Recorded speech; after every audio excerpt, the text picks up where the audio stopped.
Megan Barrie, acting methods and practitioners, Uta Hagen workshop, HM1. Neve Irvine, HM1, acting methods and practitioners, Uta Hagen workshop. Hello. So we're Neve and Megan and we're doing our workshop on Uta Hagen today. So I'm going to talk about a bit about her early life. She was born in Göttingen in Germany on the 12th of June 1919. She was born into a culture-loving family. Her mother was an opera singer and her father was a history of art professor. When she was 6, she was inspired to pursue a career on the stage when she went to see Shaw's classic St. Joan in Berlin. A year later, in 1924, her family moved to Madison, Wisconsin because her father was offered a job in the US to teach at university there. Hagen took a few classes herself at her father's university, and after spending one semester there where her father worked, she left for New York in 1937. Hagen also moved to the UK to study at RADA, the Royal Academy of Dramatic Art in London, before moving to the UK. Although she remained largely untrained as a performer, her instinct for the art of theatre was flawless, and her raw talent was enough to impress Eva La Galline, who was a very influential actor, director, teacher and teacher of the era. Although Hagen completely messed up her audition for her, she had enough faith in her to cast her in the Massachusetts production of Hamlet as Ophelia, and this became her first professional role. And Uta Hagen died of a stroke in January the 14th, 2004 in New York. I'm going to talk a bit about her life and her acting career and also her career as a practitioner. So Uta Hagen was first married to Jose Ferrer for 10 years, between 1938 and 1948, and they had one child together who was called Letitia, and she is Uta's only child. She then married Herbert Berghoff in 1957 and they stayed married until he died. Uta Hagen had a big scandal, which that she had an affair with her co-star Rob Paulson, which was when they were performing Othello. This said affair, along with the fact that she was a rumoured supporter of the Communist Party, go Communists do, ended for a while what was Uta's very promising acting career and sent her into the world of becoming a practitioner. Uta won many awards such as the Tony Award for Best Actress in a Play, which she won twice, and received a special Tony Award for Lifetime Achievement in 1999. The first production she ever appeared in on stage was Hamlet, in which she played Ophelia, and her next performance was of the Seagull playing Nina. As I mentioned earlier, she starred in Othello and other plays such as Streetcar Named Desire, where she played leading Lady Blanche alongside Marlon Brando. She won one of her Tony Awards for her role as Martha in Who's Afraid of Virginia Woolf. Although she is most famous for her work on stage, she has been credited for appearing in 19 screen productions, such as the movie The Boys from Brazil, and popular TV shows such as The Twilight Zone and Oz. The last on-screen performance she gave was in 2002 for TV series One Life to Live, and then she died 2 years later. So this was kind of the introduction to her becoming a practitioner. So she became a highly influential acting teacher at HB Studio, a well-known New York City acting school.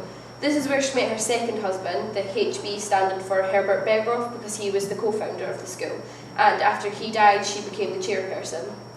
Uta Hagen was inspired by the object exercises that Konstantin Stanislavski created, and she built on this and created her own version of this called transference, which I will talk about in a minute. Some of the famous names you might recognise that Hagen taught were Matthew Broderick, Sigourney Weaver, Whoopi Goldberg, Robert De Niro and Al Pacino. She was also a voice coach to Judy Garland and taught her a German accent for performance, and Judy later went on to be nominated for an Oscar for that performance. Uta Hagen wrote 3 books in her lifetime: Respect for Acting, A Challenge for the Actor, and strangely, Love for Cooking. But the tagline of the cooking book is Recipes with a Touch of Theatre, showing Hagen can put theatre work into just about anything. If you have a minute to look at the handout, the details of our first book are outlined better. You don't have to look at it just now, just to give you a little taster of what our first book was about. If you ever feel like you want to read it. It's a good read. It's a good read. Yeah. It's got good tips in it. I think there's actually a bit about our second book on there as well. It should be on there. Yes, both books. The cooking one is not on there because I didn't think that was relevant. But listen, we did. Theatrical cooking all the way. So Uta Hagen went on to become a really influential practitioner of theatre, and this is some of her technique. So she advised her actors to learn as much as possible about her character and to research everything related to the character's world, so that the actor has an extensive knowledge and they can really immerse themselves in their character. She believed that learning lines should be the first thing on the actor's to-do list, and that lines should become second nature, so that the actor had all of their thought process while they were acting to focus like solely on their character and making it like believable for the audience. She also devised a series of exercises which became one of her most famous techniques, known as the 6 steps. These were designed to make an actor more aware of his or her surroundings, and she wrote lists of questions that they could ask themselves while they were on stage, so she would like stop a scene and then like use this technique. This technique was similar to Stanislavski's magic if, and that it made the actor think more in depth about the character rather than just take them at face value. And the 6 steps are more in depth on your handouts, which again you can read at your leisure. So the 6 steps are: who am I? What are the circumstances? What are my relationships? What do I want? What is my obstacle? And what can I do to overcome obstacles to achieve what I want? Another technique of Hagen's is the 3 entrances. This is where the actor experiments with 3 completely different ways of entering a room, and by doing so, the actor can explore different ways of playing the scene that they hadn't previously thought of. Hagen also used a very successful technique that we call emotional memory. This is where the actor uses an actual real memory from their past that resonates the same emotion that they want to portray in their scene that their character feels. Hagen believed that by immersing themselves in the real life emotion, and the actor would create a more believable performance for the audience, and that the audience would feel a stronger connection or a stronger emotion from the character if it was like brought from somewhere real rather than if an actor was just trying to pull the emotion from out of nowhere. Although this technique is very useful and it's proven to improve performance, it can also be quite dangerous. Like if an actor is constantly revisiting memories that make them sad or angry, etc. So Uta Hagen also stressed the importance of ending the exercise properly and not leaving the acting area or rehearsal space until you're completely out of the emotional state of mind that the character is. And we've chosen to explore this technique using a scene from Great Expectations. So, which you will recognise. have it on your handout. It's just a really short scene. It's the death scene between Hagen and Magwitch. Magwitch. So if you just want to get into a pair just now.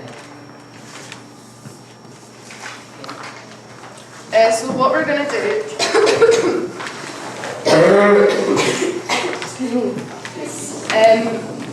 what we're going to do is we're going to, if one pair chooses to volunteer to play this scene before we do go through the process of the emotional memory, and then afterwards as well, and we're going to observe how the scene changes and what we can see physically changing by using the emotional memory. So do one of you want to volunteer? Or do you want us to?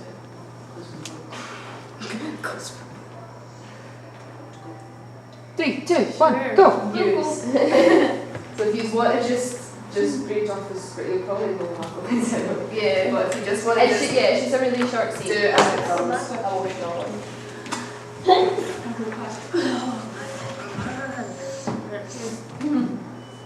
I'm so sorry. If you hadn't come back for me, my dear boy, I'm quite content. I see me boy and give me a temperament that way. I will never leave you. I will be as true to you as you have been to me. Thank you, dear boy. God bless you. Never. Are you in much pain? I don't complain.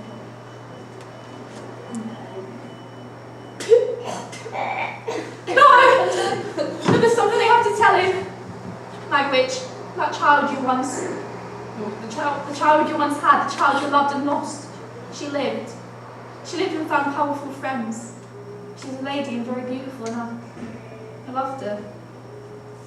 Oh Lord, be merciful to him. A sinner. Bravo. You could have died for me.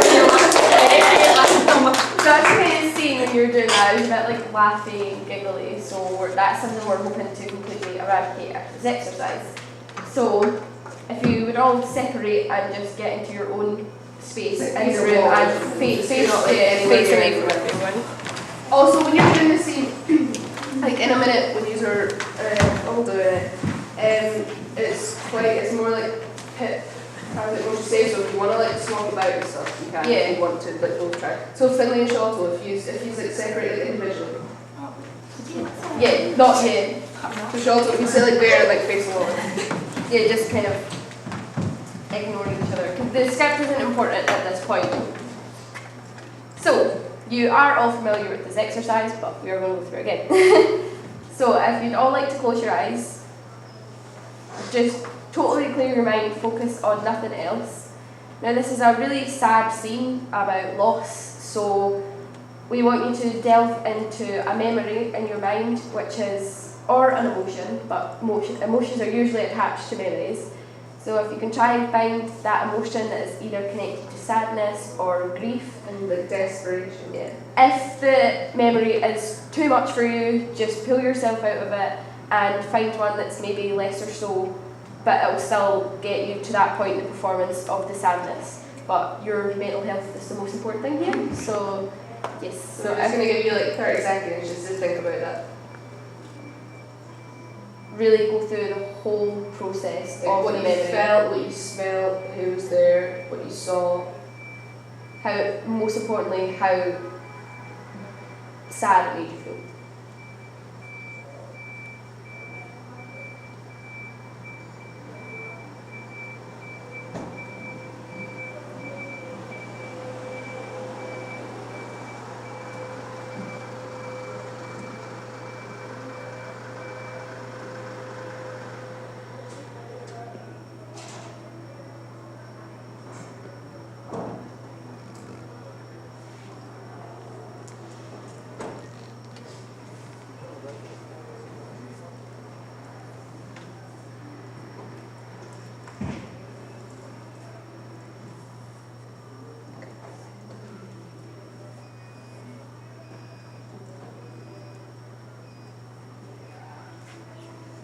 Okay, that's been a minute, so if everyone could get back into their pairs. Do not let go of this emotion, this memory that you have in your head. Field. And if you just go straight into performing the scene in your pairs, and then we'll look at Caitlin and Megan again, and we'll see how that performance has changed. So perform it. Just to yourselves. Yeah.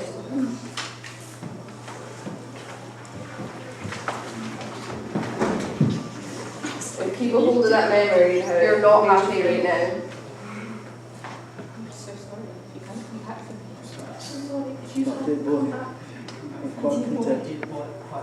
I've seen my boy can be a I'll never leave you. I'll be as true to you as you have been true to me. Thank you, dear boy. Thank you, dear boy. Thank you. Never. God bless you. Never. Never. Much pain. Much pain. I don't Don't complain, complain, dear dear boy. Complain, I dear don't boy. I don't complain. No. There's something I haven't heard. No. That child you had. There's something I've had to know. She married to the child you once had, that child you loved and lost. She lived. She's a powerful friend. She's a lady and very beautiful.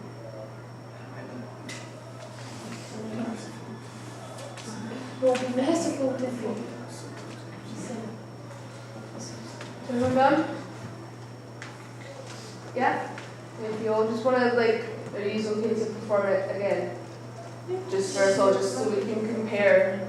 Preferably in your original roles, so we can see what's changed about your actions towards the text.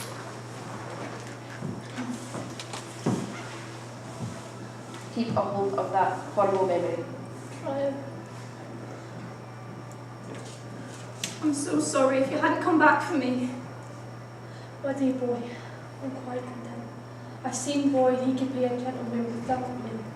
I will never leave you. It will be as true to you as you have been to me. Thank you, dear boy. Thank you. God bless you. Never. Never. Are you in much pain? Don't complain, dear boy. Don't complain. No. No, there's something I have to tell him. Magwitch, that child you once had, the child that you loved, lost. She lived. She lived and found powerful friends. She's a lady and very beautiful. And I loved her. Well, be merciful to him, but a sinner.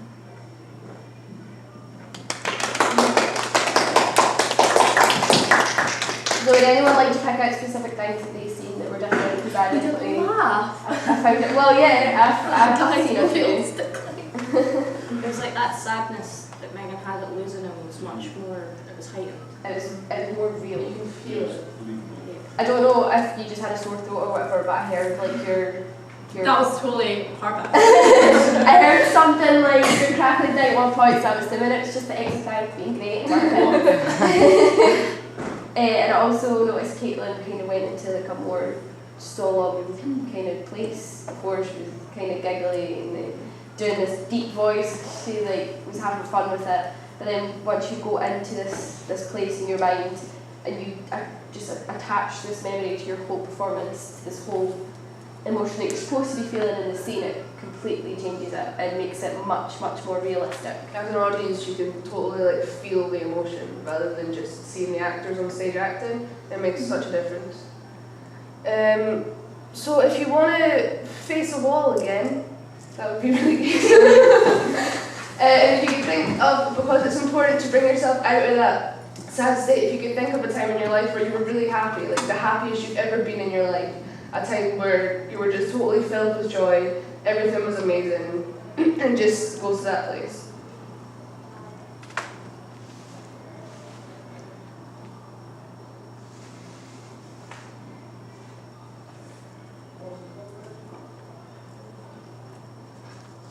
You can come out of this when you want and you feel ready and you feel happy enough to be out of that memory. You can take as much time as you want. Like I said, your mental health in this exercise is the most important thing to us.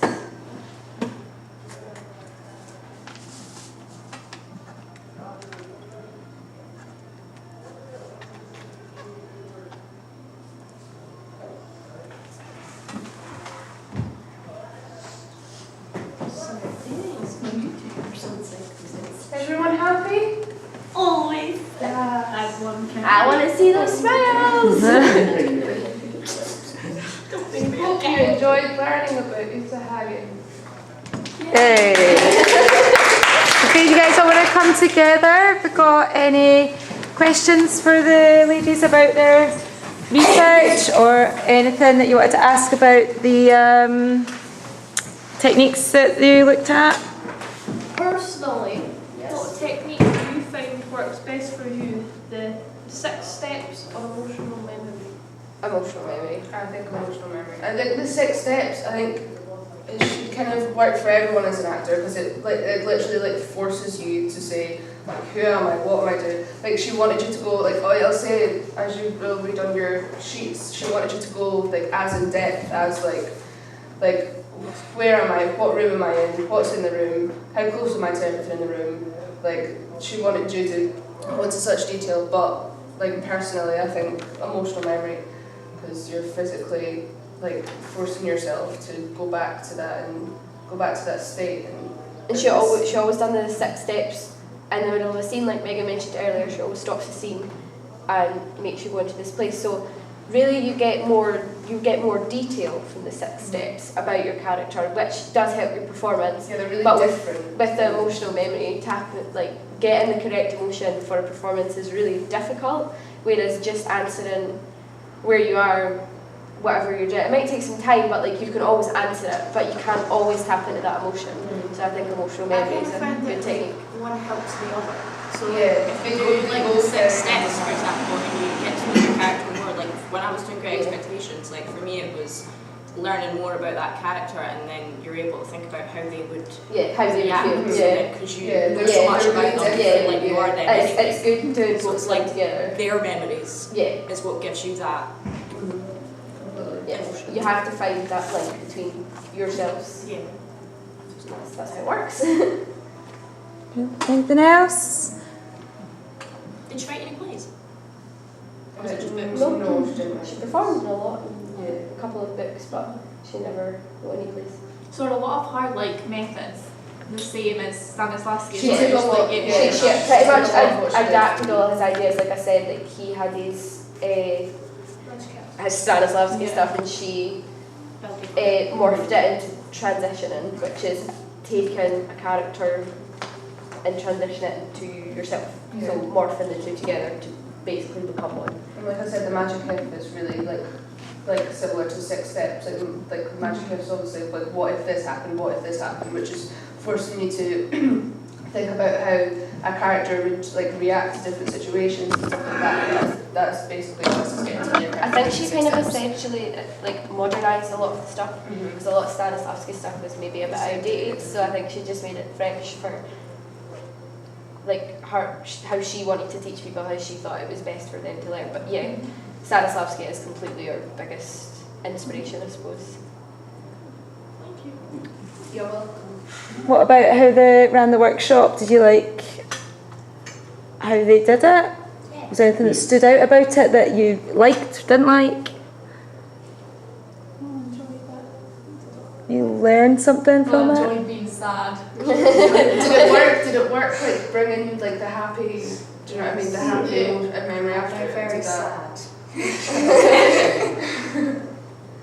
So that worked. Yeah. You felt I that's think okay. I kind of found it difficult recalling a memory in that time. I think is the only thing I would say. I always just find when somebody goes, okay, to recall something Like, sad. think of something really Like, sad. you that needed- happened. You needed more I can't time. think of anything. I think anything sad in Maybe life. just a little bit, like another minute or something. Right, okay, To come right. up with something in the first place. That was the only thing I think. Okay. Because I think I kind of just went, nothing's ever happened to me. What am I gonna do? Oh, be sad, okay. Right, When I okay. was sad, like when I had found something and I was sad, I wasn't just sad because of that. I just felt sad in general. I just felt depressed.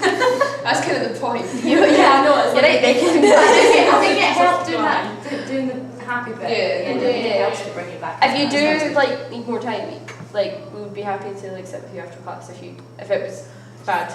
Because like Uta said, she never wants anyone leaving the room still in that sad It state. can be really. It can be quite. Yeah, harmful it can for hurt. a Like, character. yeah. It's the same as like method acting or whatever. It can be quite like full on. Yeah. Thank you very much, ladies.